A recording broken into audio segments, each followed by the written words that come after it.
flag stuck on the side, and I thought, oh my God, this finally explains all the flying saucer stories. This is just an advanced fighter, and this is fucking hilarious. Right. So I went by, I slid my hand alongside it. I got reprimanded immediately for touching the thing. And there was a guy, an armed guard, that followed us in and just said, keep your eyes forward and your hands at your side and just walk in the door. So that was the first time I had seen anything that was weird. It was sometime later that I was introduced to my my lab partner, Barry, and we had some of the subcomponents of the craft in the lab, and Barry was very anxious to get a new lab partner, so he was very talkative and couldn't wait to show me different things. And it was in the demonstration of the reactor working where it caught my attention to where this is technology that doesn't even exist. So, I mean, that was the first time I knew that this is really something different. What was it? What was it? What was it about this reactor that made you think that it didn't exist technologically? Well, it was I actually have to back up because there were some briefings that I read before that certainly gave me the impression that this was going to be a weird job, but this was the first hands-on thing.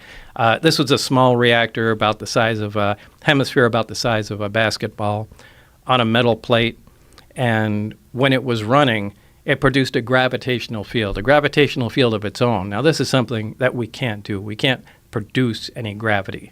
The only way we get gravity is from large quantities of mass.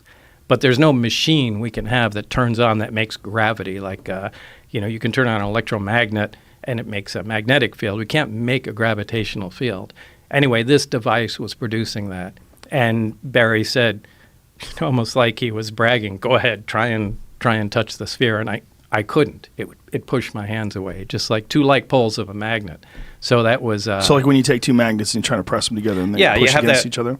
Yeah, that kind of cushion feeling, but you can't get them together. The closer you put them, the more they push. But and you felt that physically with my your hand? Yeah, now there's nothing that does that. And that immediately caught my attention, going, wow, this is something else. What was your thought? Like when you felt that and you knew that there was nothing that you were aware of that could produce this? Then that connected me to the briefings that I read on the first day at S4 was that, everything that I had read was apparently accurate. What were you reading? It was kind of an overview. This project was to back engineer the alien craft. And specifically, it was to try and back engineer and see if we can duplicate the technology with available materials. Now, to do this, they split the project into many different pieces for several reasons. They do this on all classified projects, so nobody has the complete story, but they compartmentalize everything. Now, we had the power and propulsion system. So what the briefings they gave me were like a 1 or 2 page overview of some of the other projects that were going on, on the craft. The only reason they do that is just in case what you're working on is connected intimately in some way that we don't know of to one of the other projects. You have to know their, their existence. So, again,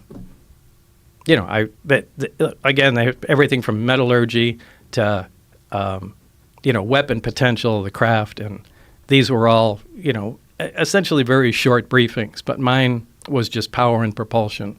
And it made it very clear that what I read was accurate. So when you were reading that, before you actually saw the reactor, what were your thoughts on what they were describing? If you knew that something like that didn't exist, and they're describing it in the briefings, what did you think you were going to see? I didn't know at the time. I mean, I was reading, I thought, is this some kind of test? See if you're crazy?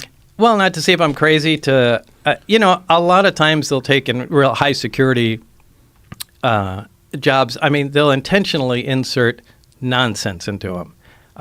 Whether it's to confuse the fact or if for someone was to leak it out, they would carry that information along and know where it came from. So I read through the documents, but, I didn't know if this was, part of some kind of test or, or what? Or was it potentially realistic? I mean, I really didn't consider it being all that possible as far as being the actual thing that I was going to work on at the time. How did they turn it on?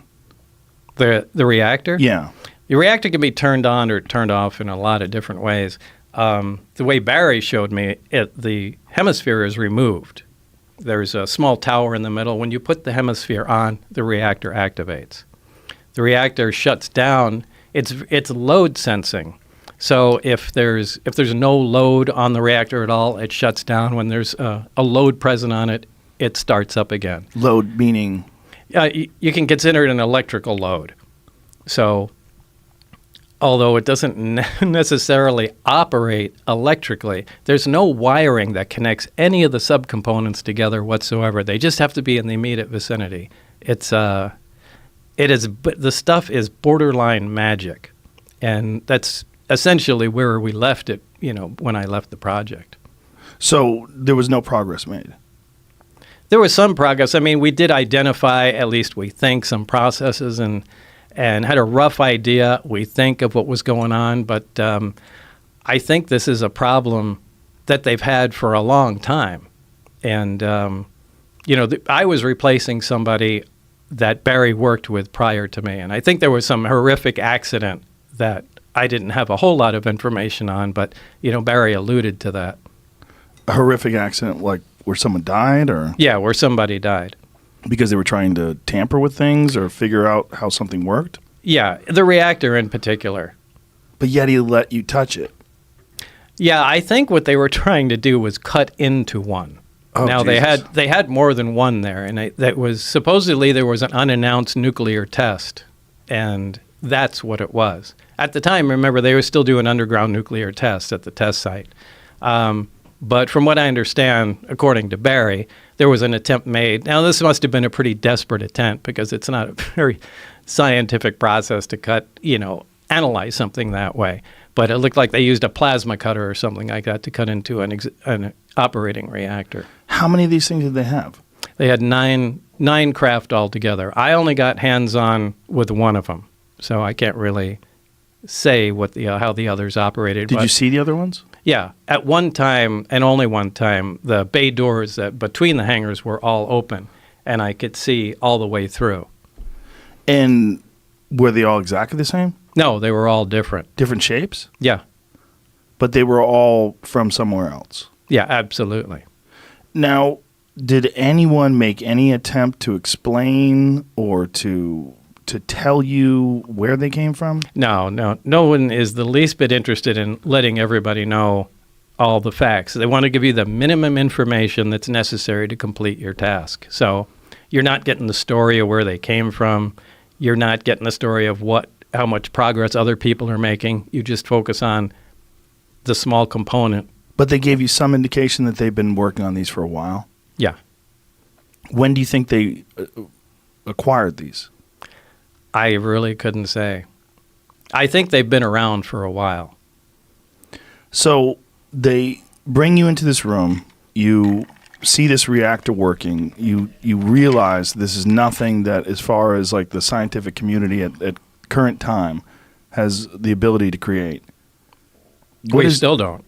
What is your life like from that moment on? Is that where everything changes? Because I would imagine the moment you actually make contact with something that's extraterrestrial, whether it's an object or a being, something where you can actually absolutely be certain it's not from here, your whole paradigm, the whole world you live in, is now a different place. Well, this is the only time it became exciting.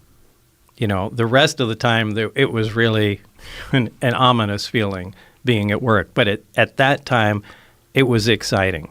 I mean, now I knew we were on the absolute beyond the cutting edge of science. And I was so absolutely excited to be there every single time I was. This was a fantastic opportunity. And however, in short order, it began to concern me. We really have no idea what we're talking about. And the excitement kind of turned to dread at some point because the amount of power we're dealing with is astronomical. I mean, to affect gravity, to produce the effects like this equipment does, takes huge amounts of power. And I've given the example before of, taking a small portable nuclear reactor and, putting it back into Victorian times, with the scientists of the time, and just dropping it in a room. And they come and look at it and see that it's producing power and wonder how it works. So they start taking it apart. And as soon as they get some of the shielding off, the people are going to drop dead because of the radiation inside. Now, the people have no idea that radiation even exists back then. But anybody that comes in to check on them will also drop dead. And, there's no reason that exact scenario couldn't happen with what we're dealing with. We have no idea how the physics operate within this thing. The power levels are, like I said, astronomical. Like, it's incredibly dangerous to tinker with something like that. And, in some respects, we were guinea pigs, just try to find out how to make this thing. So they had a series, as far as you surmised, they had a series of different scientists try to back engineer this thing, try to figure out what this thing was, and they would bring in new people and let's throw Bob at it. Yeah. And they I don't know how many, but I knew there was certainly one before me, and I knew he died during the analysis of the reactor itself.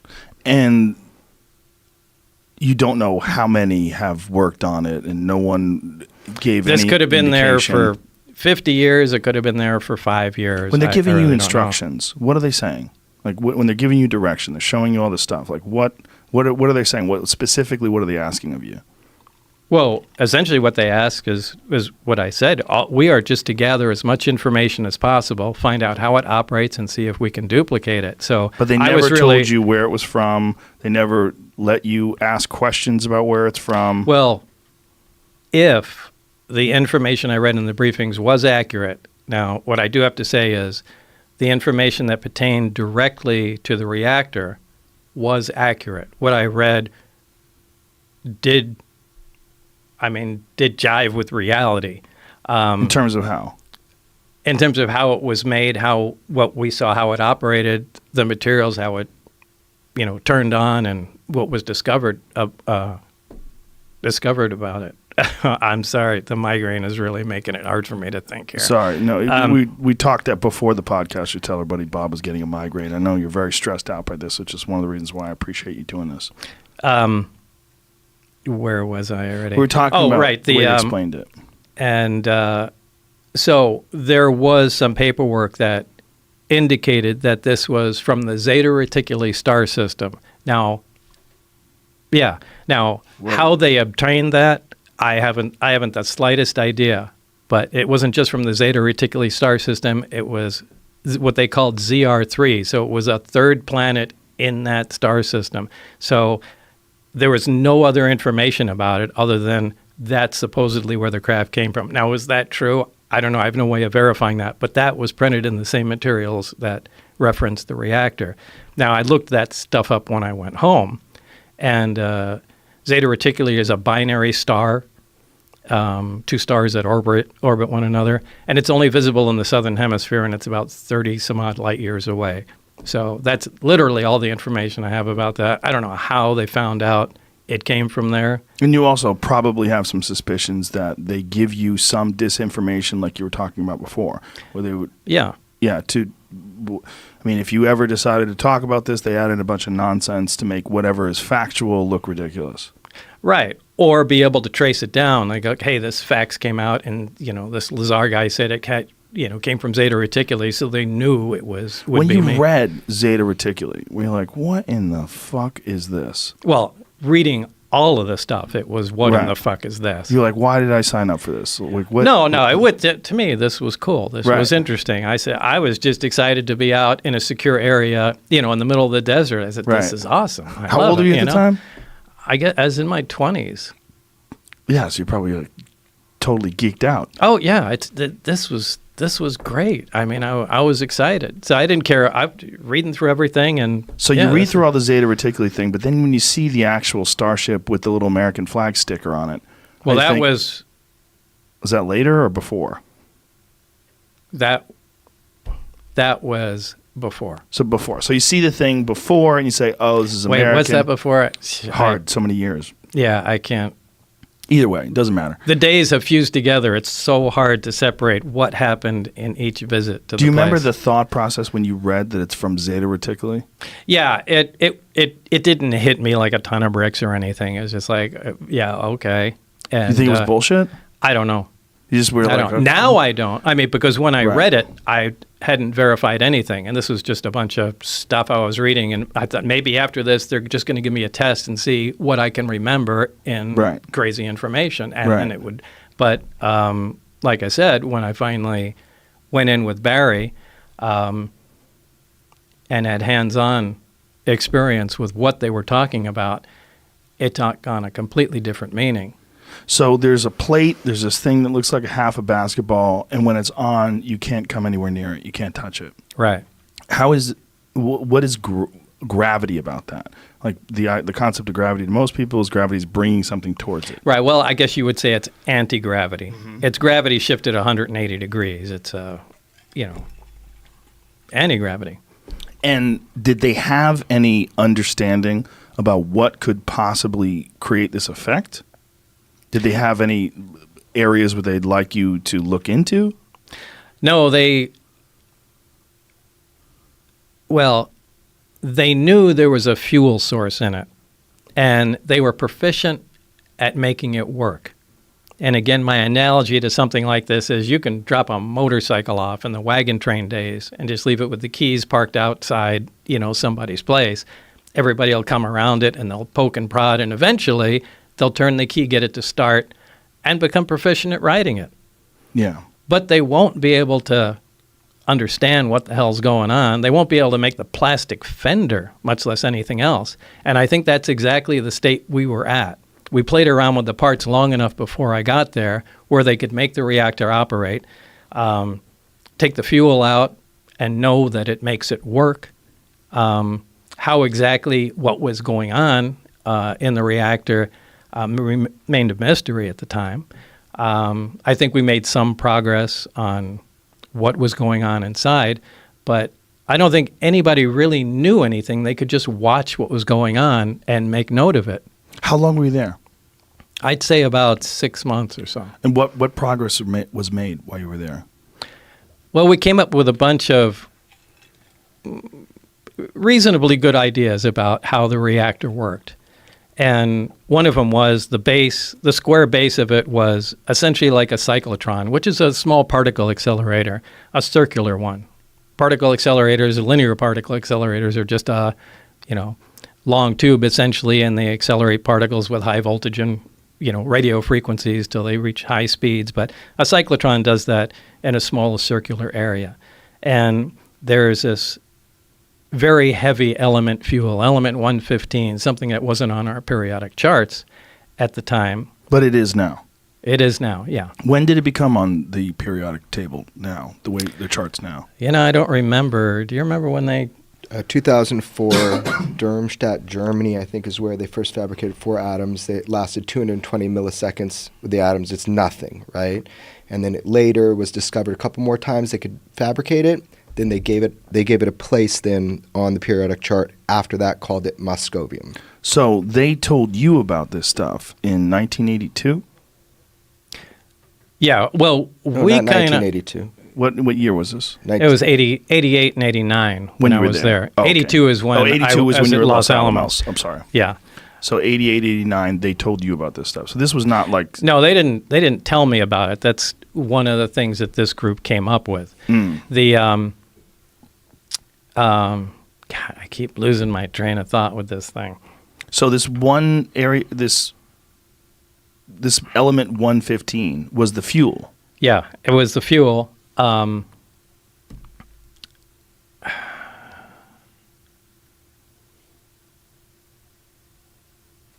The world will forgive you for having a migraine. Can I just It's really say hard to one- think through I this. Just understand. give me a minute. We'll just give you more I booze. just want to say one. Yeah, definitely. I was going to say one thing. Bob, for the last 30 years, people have just been on the attack on Bob. Getting to know him, the personal effects on his life. It's really hard to understand unless you meet his family and his wife. I mean, this is the last thing he wanted to fucking do, was have to talk. Yeah, we should explain that, Jeremy, that you and I had this conversation. I watched your documentary. We had this conversation, and I said, I have to talk to him. Yeah. The document, there's been detractors. There's been a bunch of people that called bullshit on many of the things that you've said, but over time, many of the things that you talked about, even in the 80s, have proven to be true. Things that people said were not true were proven to be true. Element 115 was one of them, right? Right. Element 115, the fuel they had, was stable. In other words, it didn't decay. It wasn't emitting radioactivity.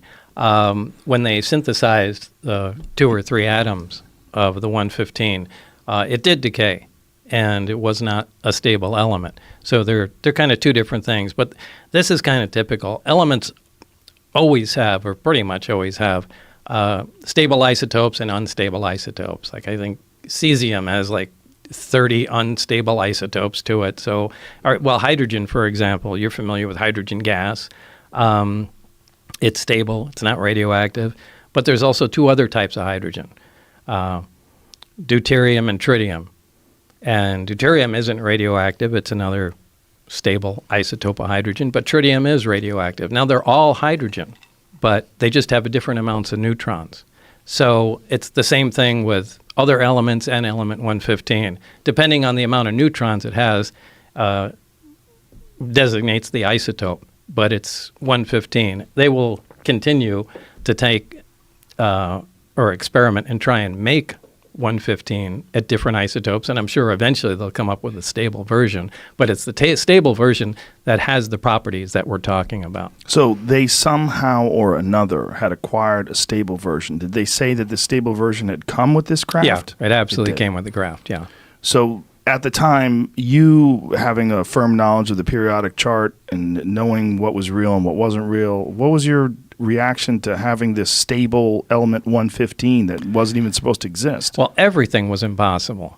Right. I mean, down to the metal. I did get a chance to look inside the craft on only one occasion, and this was important because where the reactor sat might have been critical to how it operated, since everything operates without any interconnection, so the placement of components might be critical. So they allowed me to go inside and look at it. Again, I forgot where the hell I am. So you're going into this craft, and what are you thinking when you're inside of it? Like, what are you seeing? It's a very ominous feeling because there are no, first of all, everything is one color. It's like a dark pewter color, and there are no right angles anywhere. It's as if somebody took, I've said this before, somebody took a model and fashioned it out of wax and then heated it just for a short time so everything melted. Everything looks like it's fused together. Everything has a radius of curvature where 2 items meet. It's a really weird looking thing, but there was almost nothing other than a small foldable hatchway that looked recognizable. Everything was really unworldly, to pick on it, a way to describe it. So you get inside this thing, and it's designed for something that's much smaller than a human being. Yeah, you can't really stand up till you get to the very center of it. And how tall are you? I'm 5'10". And what do you think this was designed for? I'd say something close to half my height. Wow. So these little 3-foot tallish creatures. Yeah, and the seats were small too. I mean, obviously it was made, for something small.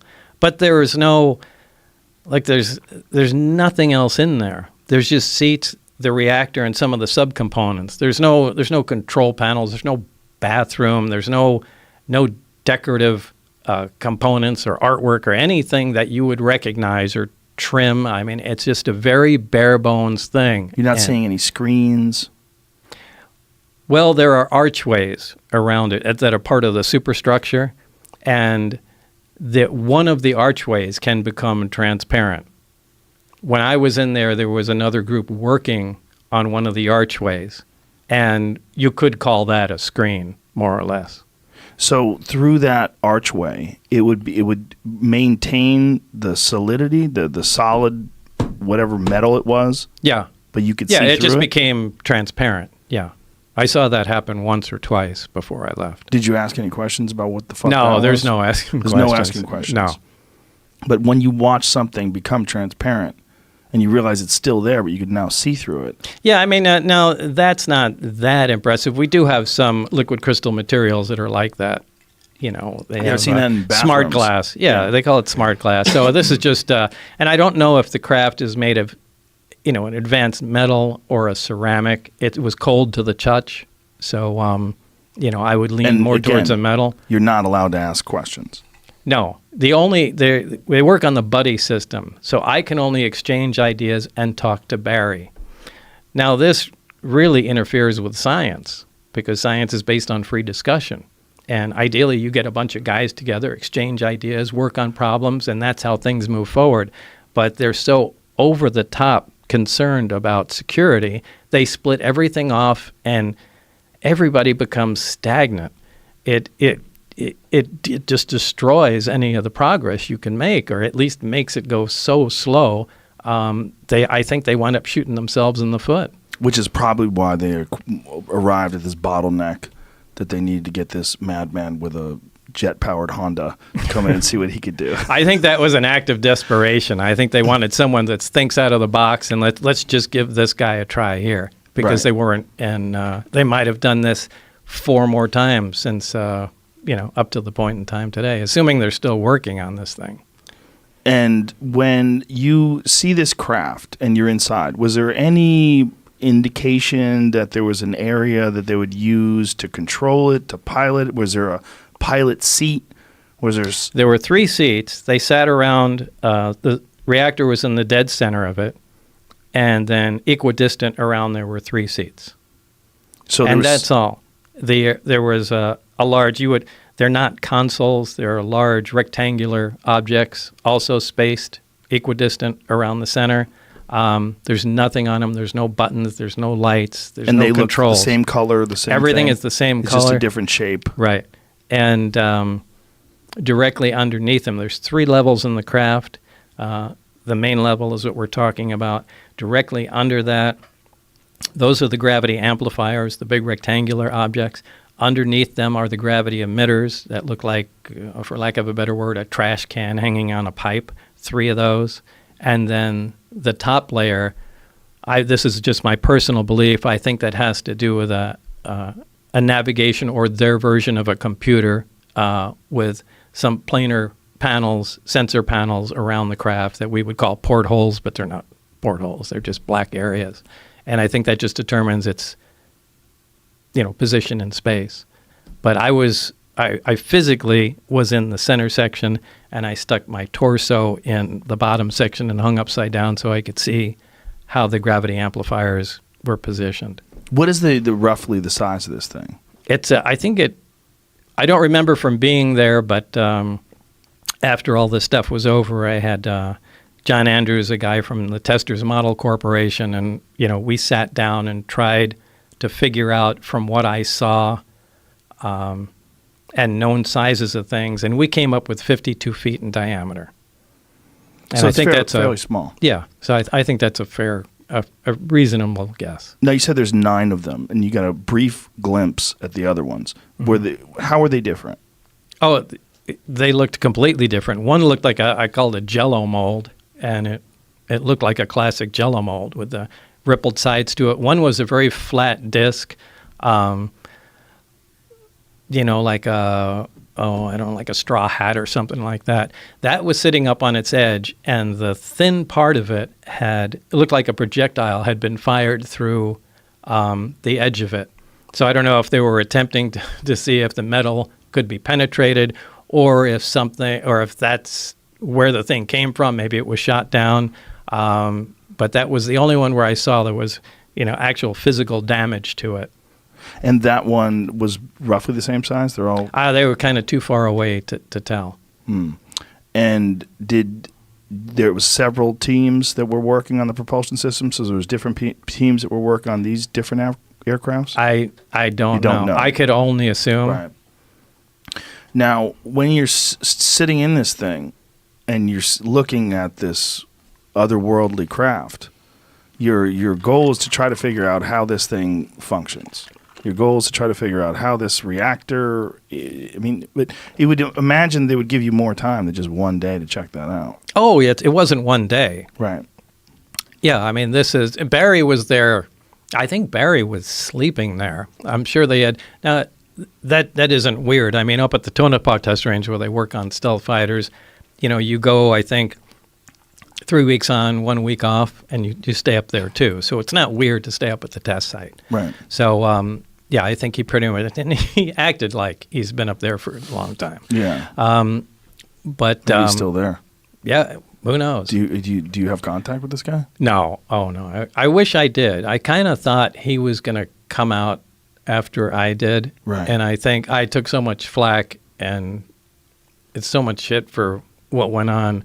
I think I wound up helping security there, and everybody became afraid of, doing or saying anything after that. So what kind of reports did you have to give? So you're not making much progress, right? You're just trying to figure out what this thing is, and it seems impossible. Well, we didn't personally make them. I mean, we were always there was never a lot of information that we gained. The guy, you would call him our supervisor, his name was Dennis Mariani, and kind of a military-looking guy. And he would routinely pop in, during the day and, hey, what's going on, guys? And he would essentially relay any information, anything new we came up with. I mean, he was our go-between. Where we presented him the information, then he took it to wherever they were, assembling all the data from everybody. Now, I assume you're working normal days, like an 8-hour day? No, it was really weird that I would be only called in on certain times and certain days, and they would be weird hours, too. Most of the time was later in the evening. I mean, I can get a call at 11 o'clock at night, and they'll say, it's now 11 o'clock. By 11:45, you need to be at the McCarran terminal, and we'll let you know when we have more information. But what did you do while you were there? If you're looking at this object, this reactor, and you can't figure out what it is or how it works, other than the fact that it works on this element that we don't even know about. Sure. I mean, the thing was what you do with anything. If you're trying to analyze it, all you can do is perform tests. And all we did is try and come up with every kind of test we possibly could. I mean, we tested, it violated a lot of what we thought was impossible to violate. I mean, one of the first laws of thermodynamics, I mean, essentially any machine, any device that operates always makes extra heat. Nothing works at 100% efficient. Even the headphones you're wearing, anything that takes power, some of that power is going to be converted to heat, and it's just wasted. This didn't. I mean, we looked at, back then we had infrared cameras. They're different today, but back then you had to pour liquid nitrogen into the camera to cool the sensor down and get these infrared images you've seen. But it never got, no matter what the load was on the reactor, it never got above the ambient temperature, which is impossible. I mean, you're, pulling out huge amounts of power and nothing ever gets warm. We tried measuring magnetic fields and there was nothing there. So we started playing around with the emission from the emitters, the gravity wave itself, and saw what we could do with it and how it was focused. So we really spent all our time just trying to see what the stuff can do and what we can control. So you were seeing what it could do, but you couldn't ever figure out how it was doing it. No, not really. I mean, we really could only use come up with a best guess. Now, I can't say we really that I could absolutely state for certainty how anything actually worked. Now, how did you know at all how they were piloting it? Because they were doing some tests where they were having these things fly around in the sky, and this is what gets us deeper into your story. Right. I was out there for one test. Right. In fact, I was with Barry in the lab, And Dennis came in and said, we're about to run a test. Why don't you guys come out? Or I think he said, Barry, why don't you come out here and bring Bob with you? We went out there, and the craft was already outside the hangar and was just preparing to lift off. Now, they were in communication with somebody in the craft. So there was a person in the craft. Yeah, there was certainly a person in there.